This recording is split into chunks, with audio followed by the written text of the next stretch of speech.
Good afternoon, Carmen. This is Carolina Gilcavi from State Adventures. It was lovely to connect with you on Facebook, on the groups. I've been in the groups for quite a while. I've been helping quite a few people get to Ecuador and Peru, and I'm more than happy to help you kind of figure out the itinerary. I know you're interested in Peru as well as Ecuador, which is a great combination. It can get a little bit confusing with logistics. That's why we're here. State Adventures specializes in South America. I have been selling and traveling to South America and managing trips there since 2006. I have been to South America 33 times, 6 times to Ecuador, 3 times to Peru. So you're in really good hands, and I'm more than happy to help you. We're located in Florida, but I have solid partners in both Ecuador and Peru. My offices are there. We're available 24/7. So any questions you have, let me know. I'm going to quickly share my screen here, and I thought it would be a good idea to go over the itinerary together. I'm going to send you a link to the itinerary, but it's always nice to answer any questions this way.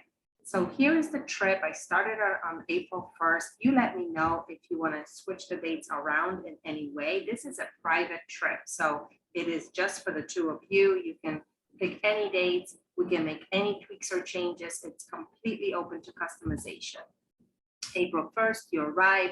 You're arriving in Quito. You're going to see a State Adventure sign. A private guide and car is going to take you to your hotel. The hotel I chose is the Plaza Grande. It's right in the main square. It's quite a beautiful location. I really like staying in the old part of town. Quito is a very big city, so you really want to think about where you're going to stay. And I really like this one because it's very colorful, and you're only going to be there for 48 hours, only for 2 nights. So you want to take advantage of the location. April 2nd, you wake up, you have breakfast. All of our hotels always include all your taxes, breakfast. There's nothing out of pocket. And then the guide will return, and he or she will show you all around the highlights of Quito. Again, private tour, 2 of you with your driver and your guide, and we can hit all the highlights like go to the equator line, go to the top of Pichincha, ride the gondola, go to all the overlooks, maybe hit a museum if you like. If you like chocolate, we can go into the chocolate museum and do some tasting.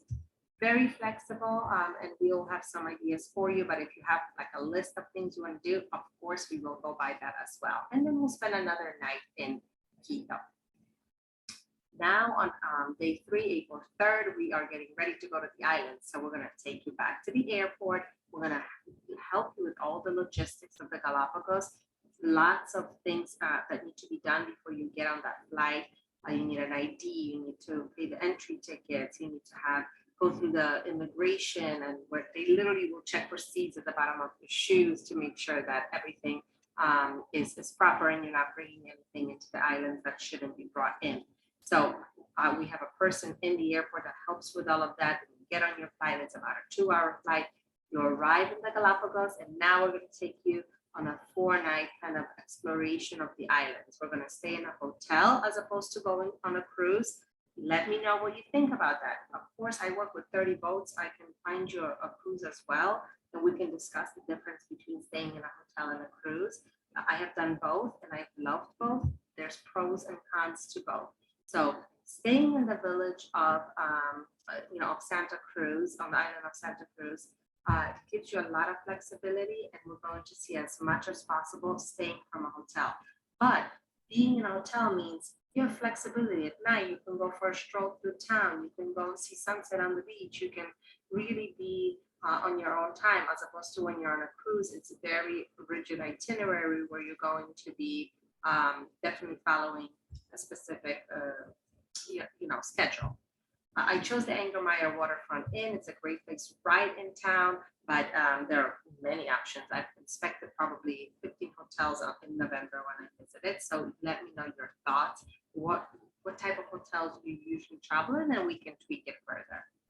So that first day, we're going to show you. I didn't paste it on here, but yeah, I did right here. We're going to go into the highlands. So when you land in the Galapagos, the airport is on one side of the island and the town is on the other. So when you cross the island to go to town, you actually are in these magical highlands. It's like forest. It's very lush and green. It's usually sprinkling rain in there. And that's where those giant tortoises live. So we're going to start off with this cloud forest experience for you and have lunch there and things like that. The next day, we're going to see some sites around Santa Cruz, which is like Tortuga Bay, Academy Bay, and we're going to spend a lot of time in the water here. So we can kayak, snorkel, swim. We'll see sea lions. We'll see lots of iguanas. I mean, there's so many colorful iguanas here. So a really fun, adventurous day, but at your own pace. It's just the two of you with your guide and transportation. So you can go at your own pace. It's a really nice day. This was my family's favorite day on Santa Cruz. And then on April 5th, what I'm suggesting is that we go on a cruise, a day cruise. We hire out yachts such as the Windrose, and it's a full day exploration. You're gonna leave Santa Cruz, go to other islands like Bartholomew, which is one of my favorites. It kind of looks like Mars, and there's penguins there. You can go swimming with them. So very unique destination. You have a beautiful lunch on board. So it's a full-on, like, luxurious day in the Galapagos. Really a wonderful way to see as many sites as possible. So there's different days that they see different islands, and we can kind of establish what we want to see and pick those days. But this is just a glimpse of Bartholomew. And then you return right to your hotel in the evening. And then on our last day, we're going to go to the Charles Darwin Research Center. This is like the most famous research center in town. This is where, Charles Darwin did all his studies. So you really get to learn a lot about the islands, and you get to see a little bit more sites around the, Santa Cruz Island. It's kind of a must-see stop. So we like to include it on one of your days. Of course, besides turtles, there's going to be so much more wildlife and bird life in this area. And then we'll wrap it up with going to this really interesting place called Las Grietas. It's like this gorge in between these beautiful cliffs. And there's a beautiful place to go swimming and snorkeling. But just getting there is kind of an adventure. You're passing these beautiful beaches with these mangrove trees, massive iguanas hanging out everywhere. And then you pass a pink salt farm. So lots to see and do, very different things than all the other sites that we would have seen. So as you see, every site you go to is very different, very unique. And we try to make sure that you're seeing, you go on wet landings, dry landings, so that you can get to see Galapagos by water and by land. And then on April 7th, we leave the islands. We fly back to the mainland of Ecuador, which could be Guayaquil, could be Quito. We'll check on flights and make sure that it connects. And we'll continue on to Peru, which would be Lima. Once you're in Lima, I'm going to have you relax in the airport hotel. It's connected right to the terminal. It's very convenient. It helps instead of driving 40 minutes into town. And why? Because the next morning we're leaving to the Amazon. So you want to be near the airport. So day 8, we're going to walk back after breakfast right to the terminal and board our like a 45-minute flight to Puerto Maldonado, which is in the Amazon jungle. We're going to spend 3 nights in one of my favorite lodges there, the Inca Terra. Inca Terra is a Peruvian chain. They just have maybe 5 or 6 properties complete, total.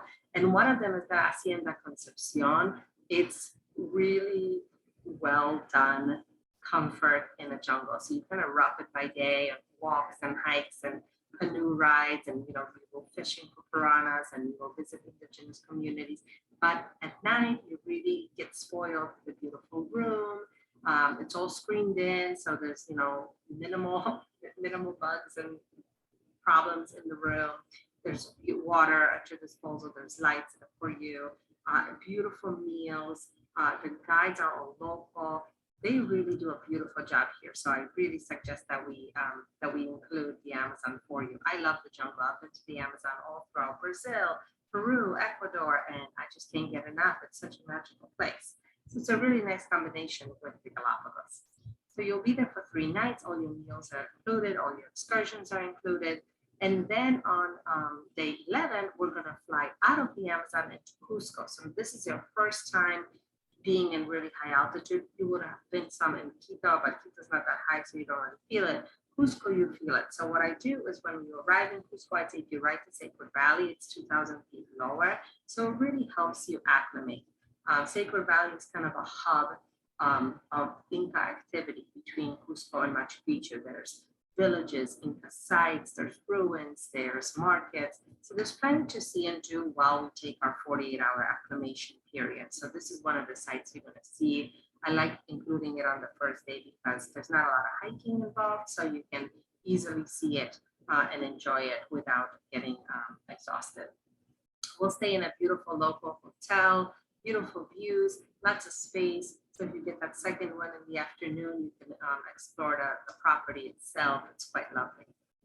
The second day in Sacred Valley, we'll do some ruins, we'll do some markets, we'll visit one of my indigenous villages that we sponsor. So you'll have a pretty full day and get an idea of what life is like in the Sacred Valley. And now April 13th, this is our big day. We're going to Machu Picchu. You're going to take the Vista Dome train. It's a really great train because the ceiling is made of glass. So you have really good views. A local guide will pick you up from the train station and take you right to the ruins, and you'll get your first, feel of the ruins. And we'll stay in the village for the night. The reason we're going to stay in the village for the night is because most people will leave on the train in the evening, but we're going to stay for the night so that when we wake up in the morning, we can go for sunrise at Machu Picchu, which is very special, very beautiful, way less people than the day before. So I really recommend that we do that. And then we'll have lunch and then we'll get on the train and return to Cusco. Now that we're fully acclimated, you can really enjoy Cusco. It's a big cobblestone city that's great for walking. And I chose the Marriott here for you. I usually am not a big fan of big chains, but this one is an old convent that's been really done well. Has like a full-on museum inside of all the artifacts they found while they were building the hotel. So I highly recommend it. I was just there a few months ago. And then day 15, we'll dedicate this day to Cusco. This is at your leisure. Your guide will take you to some ruins, some sites around the city. It's a really beautiful city. It was just voted one of the best cities in the world, one of the 20 and 25 best cities in the world. So definitely worth a day of spending there. And then we fly home on April 16th. So everything on the itinerary that I've mentioned is included, will be arranged, all the logistics, the permits, the trains, the internal flights, everything will be taken care of. Besides all that other behind the scenes stuff, 24-hour assistance, we have our own medics in Peru, and so on and so on. This is what the trip can look like. Of course, we can tweak it. The price right now is $98.99 per person based on 2 people. Let me know what works, what doesn't. We can upgrade some hotels if you want to celebrate anniversary somewhere luxurious.